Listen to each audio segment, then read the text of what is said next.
नमस्कार, मी राधिका आज बनवत आहे चिकनची बिर्याणी। चिकन घेतला आहे मी, त्याच्यामध्ये आता मी कोथिंबीर कापून टाकली आहे त्यात आणि पूर्णपणे वाटण करून आहे, हिरवी मिरची वगैरे वाटली आहे आणि आता चुलीवरती आम्ही भेद केलेला आहे मस्तपैकी आणि कांदा त्याच्यामध्ये आज छान असा परतवून घेतला आहे। आता मी त्यात चिकन टाकत आहे। मस्त चिकन मी टाकून घेतला आहे, त्याच्यात राधिकाचा झटका मसाला मी थोडासा टाकला आहे आणि आता मस्तपैकी जी राधिकाचा बिर्याणी मसाला मी टाकत आहे। शाही बिर्याणी एकदम टेस्टी आहे, एकदम सुंदर अशी टेस्ट येते ह्या शाही बिर्याणी मसाल्याने। दुसरं मी त्यात काहीच टाकत नाही। आता हळद टाकली, मीठ टाकलं आणि फक्त तेजपानचा वापर मी केलेला आहे। वरतून मी आता कोथिंबीर टाकली आहे आणि चुलीवर मस्तपैकी आता छान असा शाही बिर्याणी आपली तयार होणार आहे आणि इतकी छान अशी चव त्या बिर्याणीला आज येणार आहे।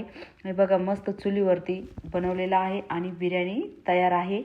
कोणाला व्हिडिओ आवडला असेल तर